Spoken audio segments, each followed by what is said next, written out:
Buenos días. Hoy en Vida en el Planeta en Radio Francia Internacional tenemos el gusto de conversar con Moira Millán, activista mapuche argentina y autora de El Tren del Olvido, actualmente de gira en Francia para presentar la versión francesa de este libro. Moira Millán, buenas tardes. Buenas tardes, Mari. Esta novela trepidante es un ejercicio de memoria sobre el pueblo mapuche, la colonización de las tierras mapuche, el desplazamiento a través de 4 generaciones. ¿Por qué haber elegido este título, El Tren del Olvido? El tren significó el progreso, la llegada de la civilización y con él el despojo territorial, la invasión a nuestro territorio. Y este tren es una metáfora de los espejitos de colores que todo el tiempo nos venden los distintos gobiernos de turno con políticas que pretenden sacarnos de la pobreza, traer el desarrollo, el bienestar a los pueblos, y luego termina sucediendo que es todo parte de una gran desilusión. Creo que el tren del olvido es eso, es confrontar a la memoria, el pasado, y entender que muchos de los interrogantes que hoy tenemos tienen su respuesta en lo que nos sucedió antes. Y el ferrocarril, que fue muy significativo perdón, para nosotros, terminó después en la década del 90 con el gobierno de Menem desapareciendo. Es decir, nosotros que sufrimos una política de exterminio como pueblo nación mapuche tehuelche, vengo con una gripe de la Patagonia.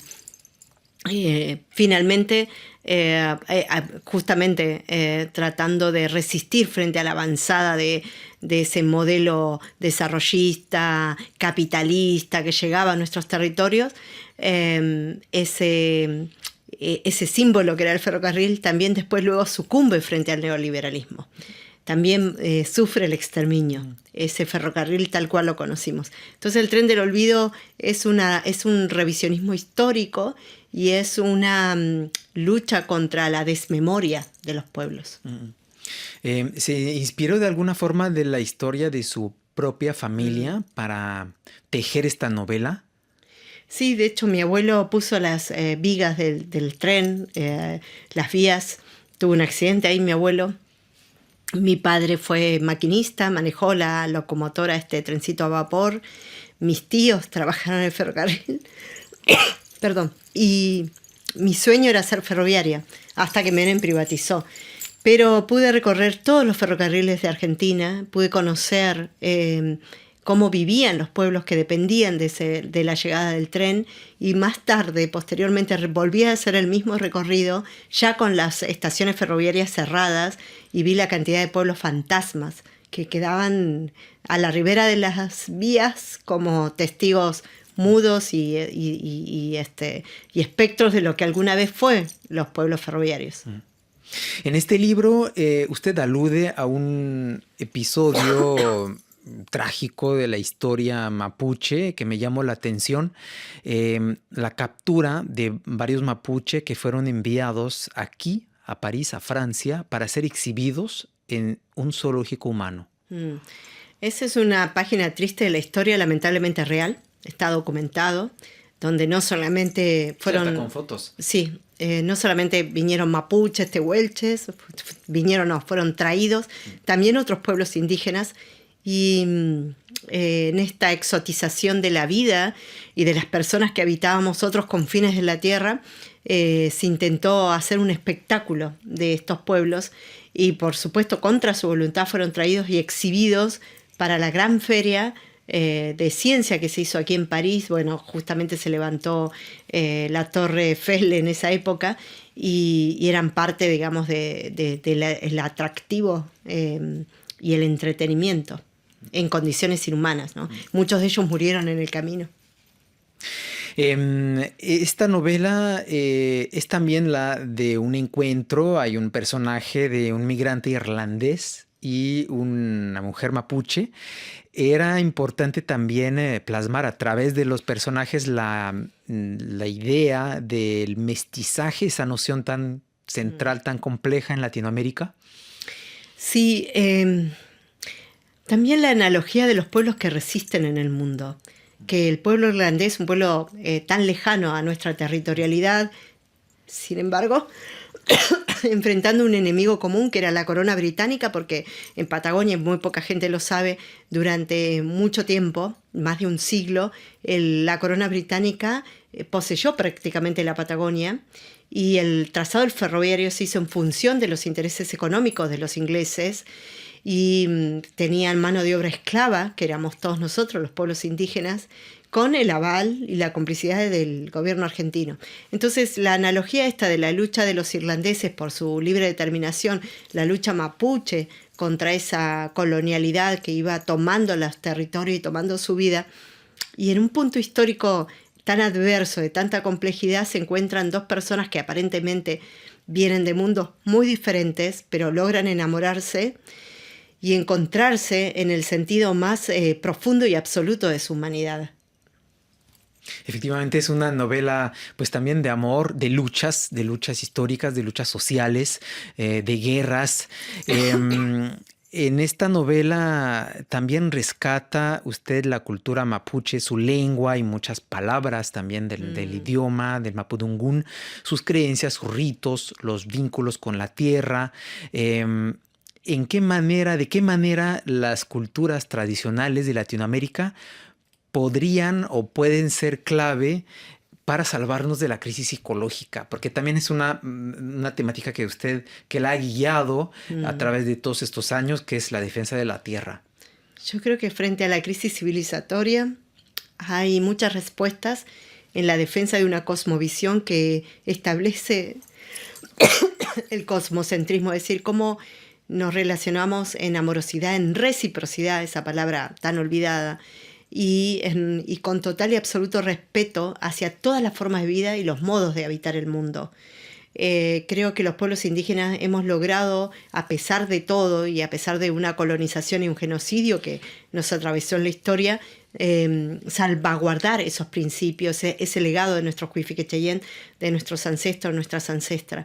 Es posible, me parece hoy, en plena crisis civilizatoria, entonces, con la memoria telúrica de los pueblos, poner en diálogo no solamente estos mandatos que hemos recibido como pueblos indígenas, sino también los sueños que vamos tejiendo con las sociedades criollas, que al igual que nosotros quieren volver a vincularse con la tierra de manera respetuosa, armoniosa. Creo que estamos en un punto muy crítico de la humanidad y que la misma tierra, que para mí siempre digo que es el sujeto político social emergente, hoy ya no es la clase obrera, que cada vez se va tecnificando más la industria, cada vez hay menos obreros, ni siquiera te diría los movimientos feministas. Hoy el emergente político social es la tierra la que nos está uniendo, es la tierra que va urdiendo una estrategia de lucha por la vida. Y usted justamente se define como una huichafe, una guerrera, no sé cómo traducir esta palabra, una luchadora. ¿Qué es lo que defiende? ¿Qué es lo que combate? Defiendo la vida en todas sus formas, defiendo la memoria, defiendo el vínculo sagrado con la tierra y lucho contra ese antropocentrismo, ese capitalismo desmedido, cruel, ¿no? Entonces la idea de poder utilizar herramientas como la literatura que lamentablemente, por lo menos en Argentina, es absolutamente racista, supremacista, es el bastión de la blanquitud, de repente una voz indígena poniendo su pluma ahí, poniéndole palabras a la memoria, poniéndole palabras a la lucha, volviendo a reexistir a través de la escritura, es un desafío que no tiene precedentes. Yo venía contando a mis compañeras que soy la primera novelista indígena en ser publicada en Argentina y espero que hayan muchas más. Creo que las mujeres indígenas tenemos mucho para decir, mucho para contar y que lamentablemente a veces el mundo de las editoriales no recogen ese bagaje de sabiduría, esa posibilidad de romper con ciertas estructuras de la literatura, traer formas de narrativas distintas y que el mundo lo necesita. De hecho, aquí en París me pasó algo muy interesante. Un joven parisino que me contó que fue a una librería y dijo, quiero leer un libro sobre pueblos indígenas, pero escrito por indígenas. Y la mujer que trabajaba allí le dijo, acá el único libro es este, le mostró El tren del olvido y se lo llevó. Y justo coincidió que yo venía para París, así que estuve en la presentación del libro, él estaba muy emocionado. Pero es un indicador que de los miles de libros que estaban en los escaparates, en las estanterías de la librería, solo uno fuera escrito por una mujer indígena. Y en Argentina, si entiendo, también ha habido dificultades para difundir, para la difusión editorial y en las librerías de su libro. De hecho, este libro en Argentina fue saboteado, perseguido, censurado. Este libro no se consigue en Argentina. Figura como agotado, pero nadie lo tiene. Entonces es un honor, es una alegría que pueda publicarse en Francia. Terricidio, que es otro libro que he escrito, también pasó por un proceso de persecución, e incluso un juez de la justicia argentina quería declararlo material terrorista. Obviamente no tenía ningún tipo de asidero a semejante acusación y quedó sin efecto, pero logró, por ejemplo, que el gobierno de la provincia de Chubut lo censure dentro de la provincia. Dentro de su trayectoria, usted llama a restablecer la armonía, nuestra armonía entre pues, la comunidad humana y la naturaleza, y hablar y acabar con el terricidio, es la palabra que ha empleado y es el título de otro libro, un ensayo que usted escribió.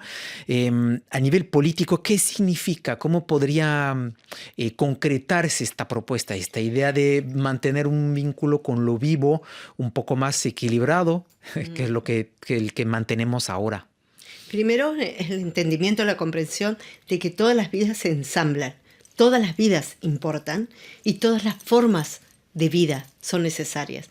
Entonces, a veces luchamos, decimos ecocidio y ponemos el énfasis en la protección de los ecosistemas tangibles, pero sin embargo se asesina, se llevan adelante cacerías de referentes indígenas que protegen esos ecosistemas y ciertos sectores ambientalistas no ponen el grito en el cielo por eso.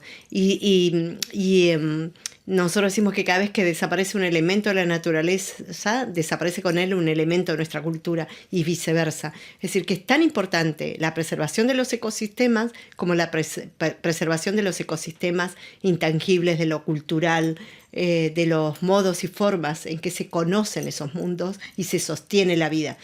Entonces, terricidio es toda la forma de agredir la vida que encontró el sistema y se enlaza con la desaparición de los cuerpos territorios diversos, es decir, cuando se mata, cuando se comete transvesticidio, cuando se comete feminicidio, eso también es terricidio. Entonces, estamos contra el genocidio, epistemicidio, es decir, todos los días desaparece un idioma originario. Y la desaparición de esos idiomas es la desaparición de filosofía, de cosmovisión, de modos de entender la vida que hoy estamos necesitando conocer. ¿Cómo se combate el terricidio? Primero poniéndole nombre y apellido a ese mal, ¿no? Para poder extirparlo. Creemos que algún día el terricidio puede llegar a ser declarado crimen de lesa humanidad y lesa naturaleza.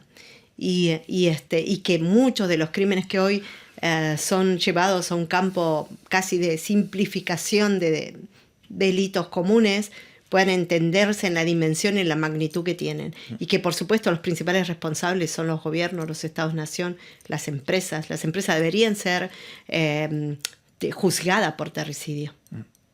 Últimamente usted se ha unido a la movilización en Argentina contra la ley de glaciares. Es una ley impulsada por el gobierno de Javier Milei que dejará en manos de las provincias argentinas y ya no al Estado la protección de los glaciares y sobre todo los permisos para desarrollar minería en estas zonas, para favorecer, impulsar la actividad minera en estas zonas. ¿Por qué se han movilizado contra esta ley? Esta ley es una aberración a la vida. En momentos de crisis climática, donde los glaciares son reguladores de la temperatura del mar y por lo tanto también una importante estructura de contención del clima, pretender destruir los glaciares, contaminarlo, habilitar la megaminería, es un acto criminal que atenta contra la vida de toda la humanidad. Milei no es el dueño de los glaciares en Sudamérica, no es, por lo tanto, una lucha que solo debemos encarar el pueblo mapuche, tehuelche o el pueblo patagónico. Yo creo que la humanidad toda debe defender la Patagonia, debe defender los glaciares. Creemos que estamos a tiempo de restituir esos derechos que han sido derogados por parte de Milei, reformados, y evitar que se consuma este proyecto de muerte con la megaminería. Ojalá la gente pudiera entender la contribución de la Patagonia al mundo. Es un reservorio de agua dulce, hay crisis hídrica en el planeta, necesitamos realmente de los glaciares y estamos necesitando la solidaridad del mundo, que por favor nos ayuden a salvar a la Patagonia. Por favor, no nos dejen solo en esta cruzada por abrazar la vida en la Patagonia. Y queremos seguir disfrutando de esos glaciares, de esos lagos, de los bosques que año a año están siendo quemados de manera intencional. Entonces necesitamos que el mundo mire hacia el sur de la Tierra y ponga su mano de solidaridad, ponga su voz, amplifique nuestra lucha, nuestro grito por el resguardo de la vida. Y para esto, pues recomiendo la lectura de su libro, Sí. El tren del olvido. Muchísimas gracias, Moira Millán, por haber venido hasta aquí, a pesar de la tos, a pesar del resfrío desde la Patagonia. Muchas gracias. Gracias a ti.